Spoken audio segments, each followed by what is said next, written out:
President Trump issues an order blocking Broadcom's $117 billion takeover of chipmaker Qualcomm. The order says the takeover of the U.S.-based Qualcomm by the Singapore-based Broadcom could result in, quote, action that threatens to impair the national security of the United States. I want to bring in National Security Advisor under former President George W. Bush, Stephen Hadley. Sir, good to have you on the program this morning. Thanks very much for joining us.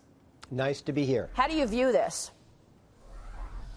Is there a national security risk in your view? You know, the concern about this is that that Qualcomm is at the core of the chip business that is going to link and enable, you know, a whole family of devices to talk to one another. It's critical technology, and I think it may be less about the Broadcom takeover and more ensuring that Qualcomm is able to make the investments so that it can keep up with Huawei, which is a Chinese-based competitor, which is a formidable competitor, and the United States needs to have a strong American entry in this business. Yeah, this is the point that Gordon Chang brought up a few minutes ago when he joined me at the top of the show, saying that the idea was that Broadcom would acquire Qualcomm and break it up.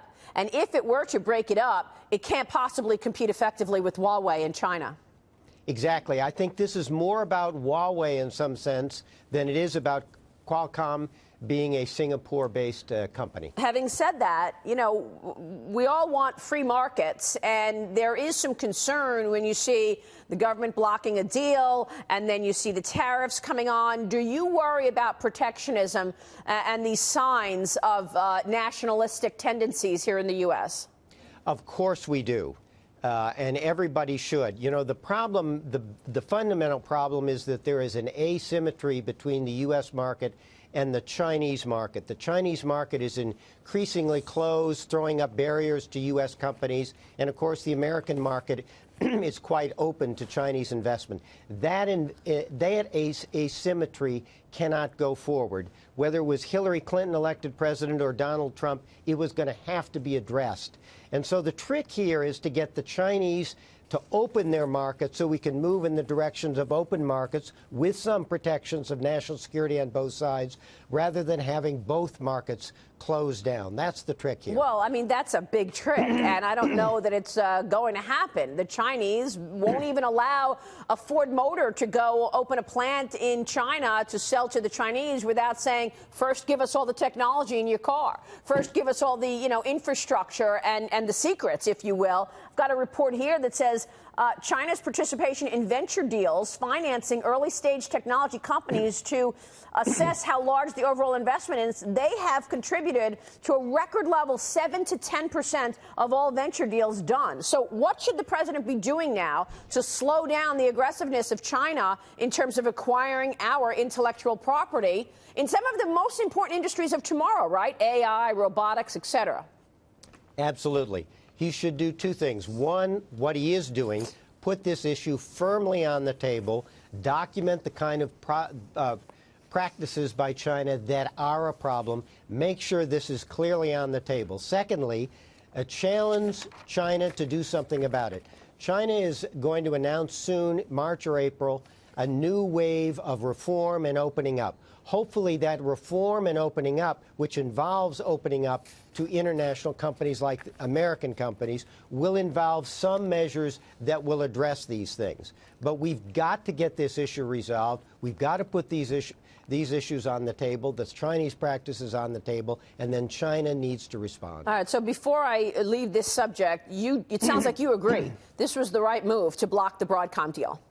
I don't know all the details of it. One of the things that is a little troubling is that the CFIUS process, this interagency process headed by Treasury that looks at these deals, had not yet completed its report. The president apparently, the press reports say, decided to act anyway. I'm a little concerned that the process here, you know, these are important transactions, and I think there needs to be a deliberateness of this process so people understand that it's done on the merits, not for political reasons. Yeah, very good It's the point. one thing that bothers me a bit. All right, well, we're going to check out that CFIUS process and why it wasn't standard. Let me turn to the wall, building the wall. President Trump is headed to California today. First trip to California while he's president. He wants to personally assess 8 prototypes for the border wall. Watch this. I think that this is an important thing that the president has talked about, the safety and security of the country, and strongly feels that the wall is a big part of that, and he's going to look at those prototypes. What's your take on the border wall at this point, Stephen? Well, I don't know the details of the border wall. President sometimes has said it's going to be a wall. Sometimes he said it's going to be a combination of fencing and high-tech things. But right, look, depending on where it is. That's right. The key thing is we've got to take control of our borders. You know, everybody has known, really since President Bush tried to get immigration reform, that it's got to start with securing the border, getting a handle on illegal immigration. Once you satisfy the American people that we've got a handle on that, you can begin to address the broader issues of immigration reform. But if we can't lock down the border, then we're not going to get there. We're going to be struggling with this issue for a long time to come. So people are going to have to work out whether it's a wall, whether it's a fence, how we're going to pay for it. But the point is we've got to get control of the border, got to get control of illegal immigration before we can address these broader issues. Stephen, let me move on to the White House and this meeting. It announced it fully expects the unprecedented face-to-face meeting with North Korea leader Kim Jong Un and President Trump will happen. Pyongyang has yet to comment on it. What do you anticipate from these talks? How significant is this? Well, it's very significant. Look, I have been saying that I thought the Trump administration was doing a good job of setting the table for negotiations. What do I mean by that? Making it very clear that North Korea's nuclear program and ballistic missile program is a problem. Making it clear to China that it needs to be addressed. The status quo is not acceptable. Making it clear to North Korea that this is a problem and needs to be addressed. He's done that. The North Koreans have now paused their program. They say there will be no more testing of missiles or nuclear weapons pending these conversations. It's an opportunity now to begin a process.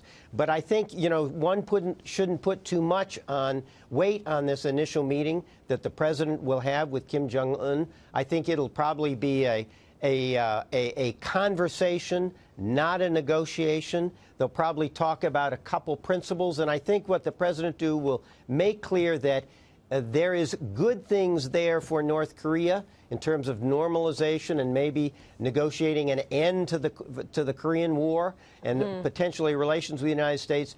Good things available to North Korea, but only if it denuclearizes. Yeah. I think that'll probably be the theme. And if the president can make that point, then it's a meeting worth having. Yeah, but are they really going to denuclearize?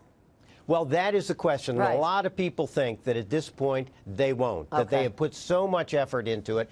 And one doesn't know.